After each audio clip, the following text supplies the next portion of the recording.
Yeah, tagal ka na namin nahanap eh. Igil na kasi itong kapatid ko na talunin ka eh. Sana pagbidyan mo. Kala ko ikaw lalaro. Nakaw, di ako marunong eh. Ano, G ba? Di ba? Ibang klase tong kalaban ko ngayon guys. Bata pa lang daw siya, may napatunayan na. Ako si Prince, may summit ako ngayon sa school. Pero ikaw muna kunahin ko. Sobrang agresibo ng batang to pagdating sa 1v1. Ang gusto niya kahit early pa lang palagan kung palagan. Hindi ko nga alam kung bakit mouse cube pa yung ginamit niya. Main hero ko pa naman to. Patay ka na. Sobrang dami ko nang kinawawa sa hero na to. Nagtataka ako kung bakit ito pa ang kanyang ginusto. Pasensya na kung ang makakamtan niya ngayon ay masyadong peligroso. Hindi ko siya pinatamaan ng sibat dyan guys. Kumbaga panakot lang. Ang kapalit naman nun ay ang kanyang pagpas lang. Ginagaya niya yung technique ko na kahit low HP na hindi pa rin umuuwi. Galing sa akin yung diskarte na yan kaya hindi ako pwedeng magkamali. Sinisindak ko na siya dyan guys at binibigyan ko ng pagkakataon para makauwi pa sa kanyang tahanan. Ngunit sa katigasan ng kanyang ulo mas ninais niya pang mabigyan. Napapangiti na lang ako sa puntong yan guys habang siya hindi makatingin sa akin. Siguro nararamdaman niya na yung lakas ko. Kahit lugi na siya, malakas pa rin ang loob sapagkat pinapasok niya pa ako. Siguro ang kanyang plano ay yung papapuntahin niya ako sa tore. Pero naisip ko na yun agad syempre. Nagpakawala na naman ako ng fake ulti para malito siya. Imbis na umatras, dumikit pa siya sa pader kaya't akin siyang napitas. Napasmile na lang siya sa ginawa kong yun. For sure alam niya na ang kakayahan ko ngayon. Sa pagkakataong ito masyado akong nakampante. Pa-backdoor paksi ako eh. Tapos pinasok ko pa siya sa tore. Kinulang ng kaunti yung damage ko. Ako patuloy yung nawala sa mundo. Tignan nyo, re-recolan niya na agad ako dyan. TV pa. Pero wala lang naman sa akin yun. Malaking achievements na kasi sa kanila yun kapag napipitas ako kahit isa. Ang kapalit naman nun ay ang pagkabulaga niya. Kita nyo guys, ililigtas pa ako niyan palabas ng tore. Salamat pare. Iligtas mo pa ako sa tore. Napakaswerte niya guys kasi siya lang yung nakalaban ko na hindi ko pinapatamaan ng sibat kahit isang beses. Mas pinipili ko na lang pasukin at alam kong yun ang the best. Bali 6-1 na nga pala yung score namin, 7 minutes pa lang ang nakakalipas. Hindi rin kasi ako nag-aaksaya ng oras, paulit-ulit ang nangyayari, tila ba wala ng lunas. Kita nyo naman kasi sa dalawang 2 hits lang agad ko siyang napipitas. Napapahawak na lang tuloy ako sa batok kung medyo mataas. Baka ang iniisip nyo guys, palagi na lang sumasablay yung sibat ko ha, sinasadya ko nga yan kanina pa. Kumbaga nagbibigay lang ako ng partida kasi sa harapan kayang-kaya ko siya. Baka check yan dahil dyan sa labas ng kanyang base ay atin na siyang tatayuan. Halos hindi ko mabasa guys kung anong gagawin niya sa akin sa part na yan. Nagawa niya pa nga akong mapalow HP, akala ko ito na ang aking katapusan at pagkasawi. Biglang lumakas ang aking loob nang makita kong malapit nang mag-cooldown ng aking ulti. Napansin ko ring pauwi na siya at tumitipi. Sa loob ng isang segundo, naabutan ko pa siya mga pre. Pansinin niyo yung magiging reaksyon niya, napakamot na lang kahit hindi makati. Kala niya nga guys, gagana na yung kanina niyang pinaplano eh. Yung ididikit ako sa bato habang tinatamaan ng tore. YouTube mo pa ako sa ano ah. Kung kanina ang mga sibat ko'y hindi ko pinapatama, ngayon ay saktong-sakto na. Napaka-asintado ko talaga, walang kaduda-duda.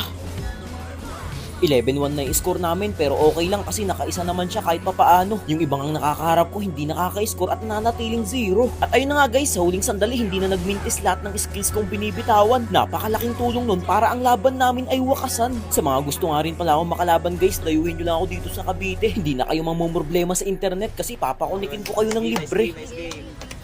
Thank you. Lakas, kahit bata malakas. Grabe guys, paangas na ng paangas yung mga dumadayo ngayon. Idol Obi-Wan, tayo lang kita lang pasuin. Ano, MM to MM lang ah. Sige, palag. Kalaban ko ngayon, dumayo pa galing sa Sangauli boss. Bakasyon lang ako dito pero taga-Romblon ako. Paiyakin lang kita. Okay. Gumamit siya ng Mia at nagpang-abot agad kami nung una. Nakipagsabayan naman ako, akala ko kasi ang gagawin niya lang ay tatakbo. Pero bigla na lang nanlaki ang aking mga mata sa likuran ko kasi meron nang pumapana. Hindi pwedeng di ako makabawi sa kanya kaya nakipagsabayan ako muli. Sobrang patas ng aming laban kasi parang alam na niya ang aking galawan. Hindi siya basta-basta na pwede lang pagtiyagaan.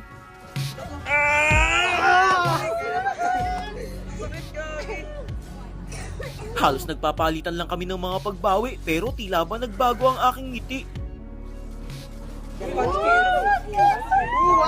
Bibiglayin ko siya sa puntong ito guys, dumikit kasi siya sa pader. Sakto naman na push din ang kanyang tower.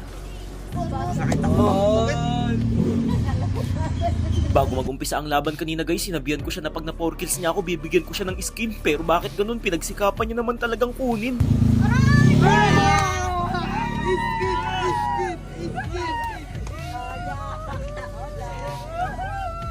Tuwang-tuwa na agad siya porke nakakuha ng skin pero ang tanong, kaya niya ba akong talunin? Wala siyang kamalay-malay sa part na to na naka-winchalant na ako.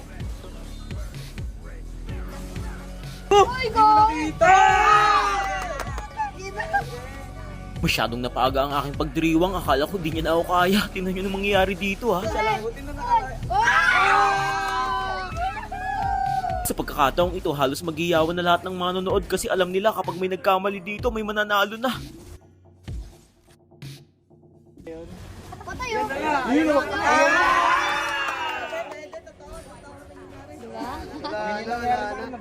Bilangan to, bilangan.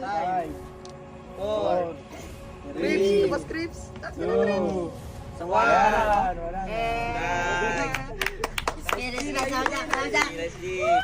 Sayang. Pero dahil na 4 kills niya ako guys, may bibigyan ko sa kanya. May dayan. Bigyan ko siya ng skin niya Angela. Uy, pala mo, sayang. Hindi pa ginagamit. Ito lang anong skin ba? Lantilot talaga. Hirap pa manapin ang pangalan mo. Ay, lantilot talaga. Ito? Ayun, yun. Ayan na. Okay? Miragis kita. Marami si Pagad yan. Marami si Pagad. Confirm. Next. Okay? Next na, pailaw. Bigyan mo, ano? Oy! Napakaganda po ng ating nakuha today. Napakaganda, kita yung basag. Sayang hindi tayo nanalo eh, kung pinalad. Talaga naman. Okay na yan. Thank you. Thank you, bro. Let's go.